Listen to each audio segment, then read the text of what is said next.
So last night, oh, good morning, good morning. Getting ahead of myself. Good morning, I'm Apostle Smalls with Irvington Restoration Worship Center.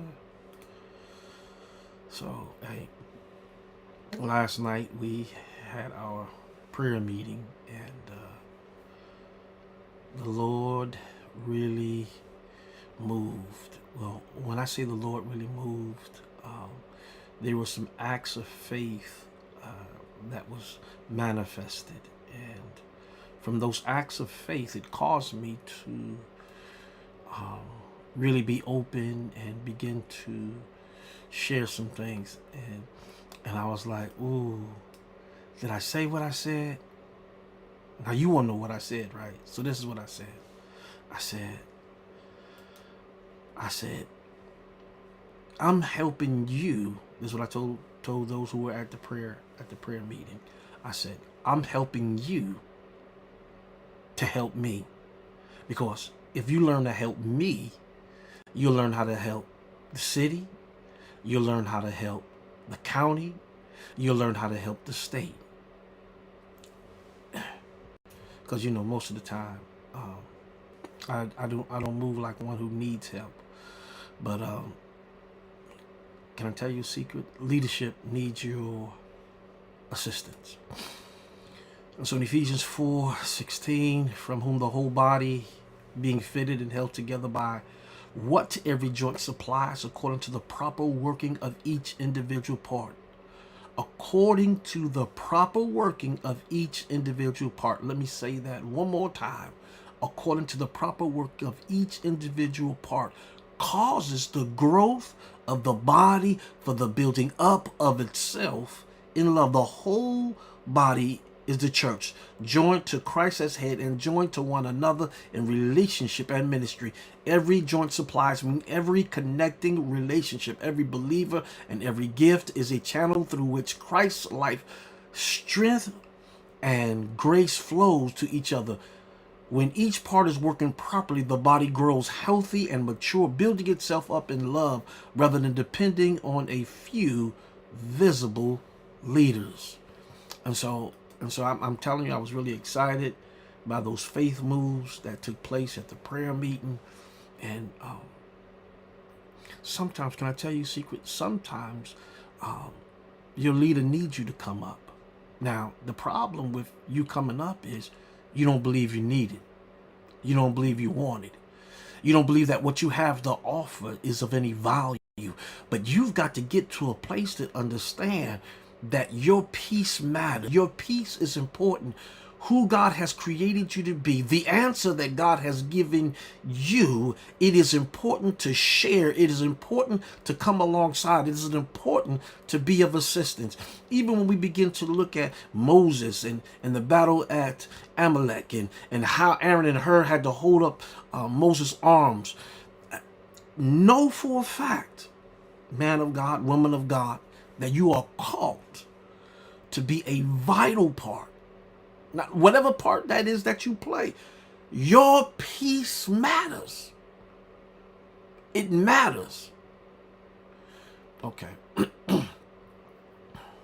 And it matters so much that God has placed you where He has placed you.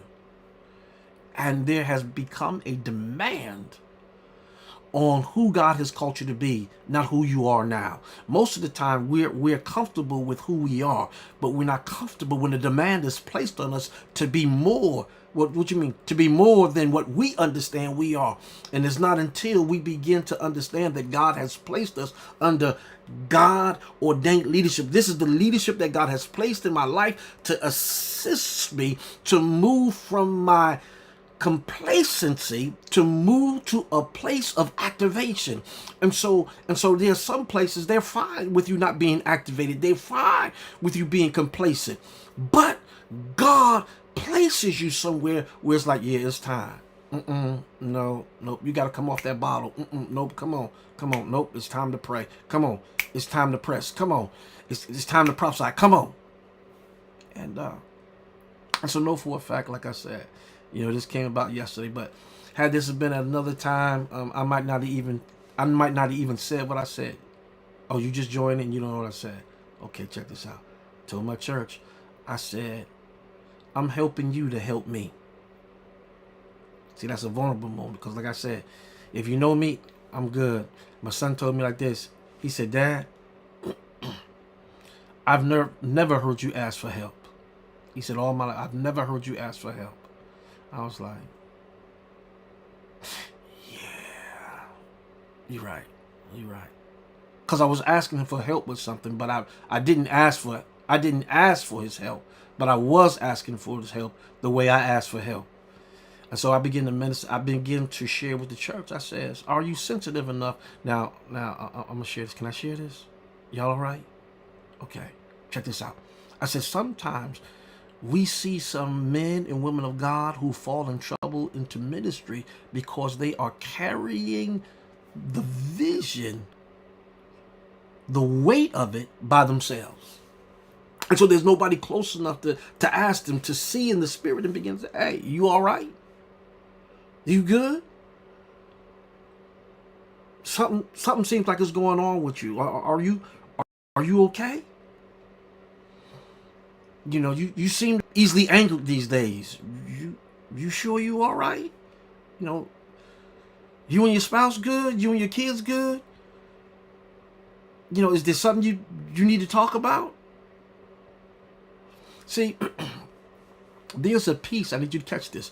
Sometimes God begins to call you to, you know, as you're moving in ministry, oh, I like this right here. As you're moving in ministry, God begins to allow you to be taught by the leader that you are up under. So now you begin to have ears to hear from the spirit, and you understand, okay, yeah, this is the flow. Oh my God. Yeah, but my leader, he's in the vein. Oh my God, my leader, she's in the vein. Yeah, she's doing that thing. And so then when they're not doing that thing, you're like, hey, I'm here if you need to talk. And then you begin to go into prayer. I need you to understand, you know, hey, this is just me, and this is just what I'm telling my church at Irvington Restoration Worship Center. I need you to be close enough to God to if something seems like it's off in my life, hey, say something. Because I could be going through something. Need some prayers. Need somebody to talk to. So, hey. Yeah. And so I just wanted to encourage the leadership this morning, let you know, hey, that God has not called you to carry the vision alone. He's called you to declare the vision, but he's not called you to carry it alone. And God has sent you some Aarons and some Hurs. He has sent you some individuals who will assist with carrying the weight of the vision, for it is God's will. And I thank God for you, man of God, woman of God, who have begun to embrace who God has called you to be, and you are declaring God's vision for your life and for your church's life. And as you carry that vision for your life and for your church's life, you begin to be an example unto the city, to the county, to the state. Know for a fact, God has his hand on your life, and you are needed to be and to do. All right, God bless. I love you.